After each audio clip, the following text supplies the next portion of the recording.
So yesterday I released a video talking about the new health that's been revealed for BB-8 and BB-9E, the new heroes coming to Star Wars Battlefront 2.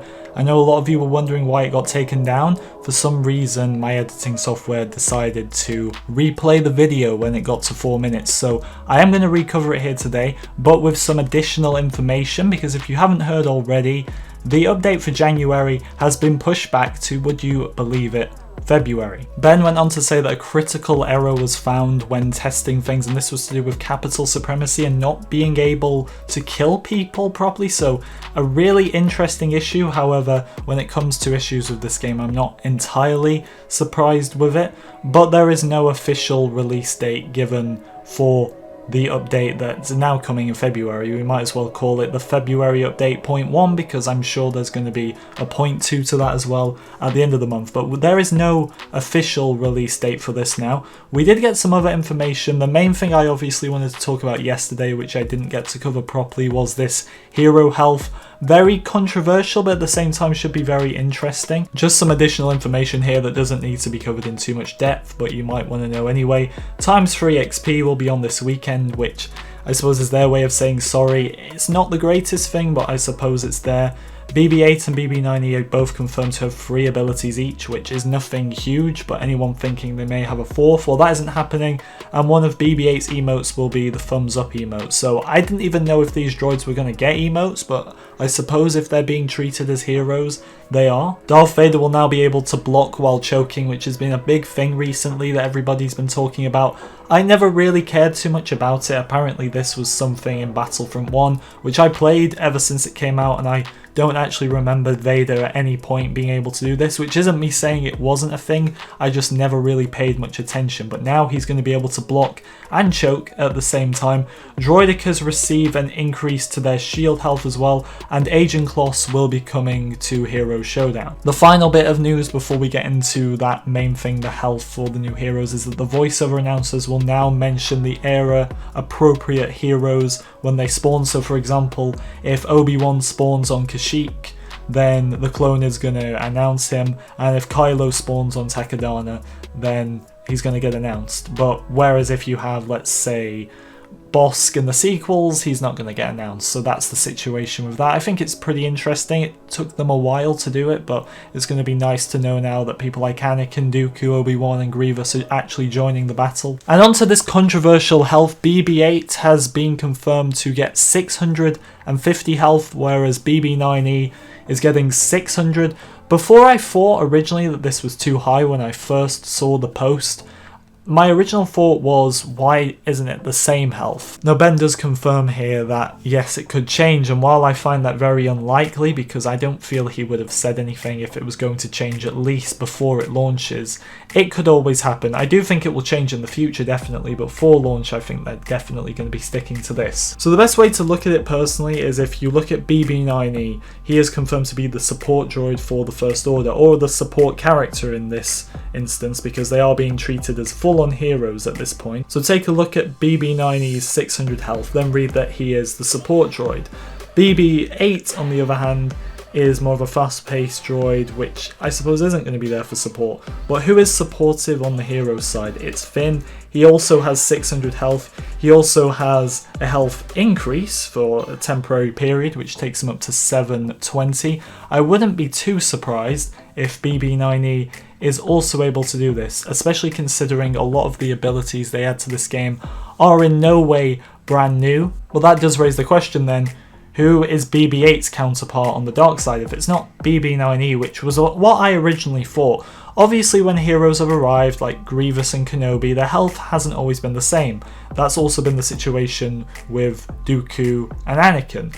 But I did think with these both being droids, and the original comment from Ben all those months ago being that they were originally only working on BB-8 and added in BB-9E so it would be balanced on both sides, I thought these guys were going to kind of work in the same way so both teams would have the same type of droid joining them, but by the health alone, BB-8 is going to have that slight advantage, unless obviously BB-9E does have some sort of health increase, but even then it would only be temporary. So BB-8 is having a bit of an advantage here. It's interesting. Who is BB-8's counterpart on the dark side?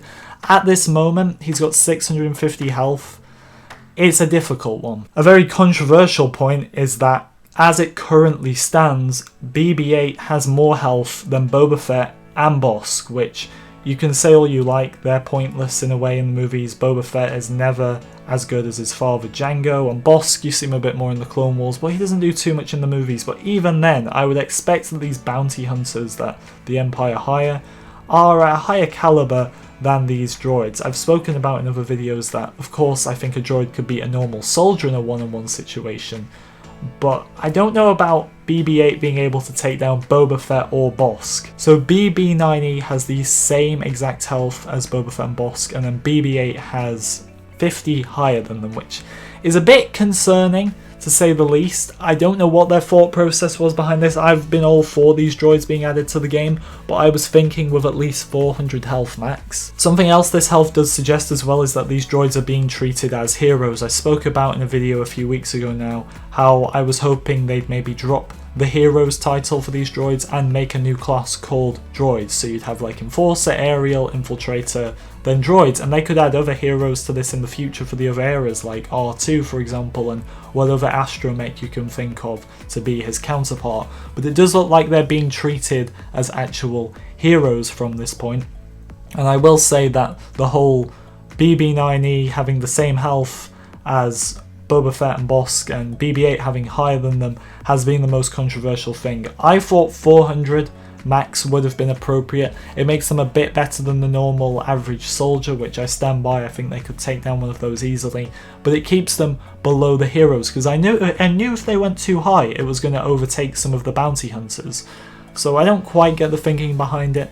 DICE seem to love bounty hunters in Battlefront 1. They couldn't stop adding them, and now they're making the droids better than the bounty hunters. It's quite an interesting predicament there. Overall though, it is very exciting. I'm still excited for the droids to come into the game. It just raises the question as to what was their thought process behind this health. I'm not saying I'm 100% against it, I'm not. I'm kind of 50-50. But when you look at how Anakin was when he was introduced to the game almost 1 year ago now, and he was completely overpowered, and that's a full life-size human character, and then these droids are just about 400 down from what his max health was at launch.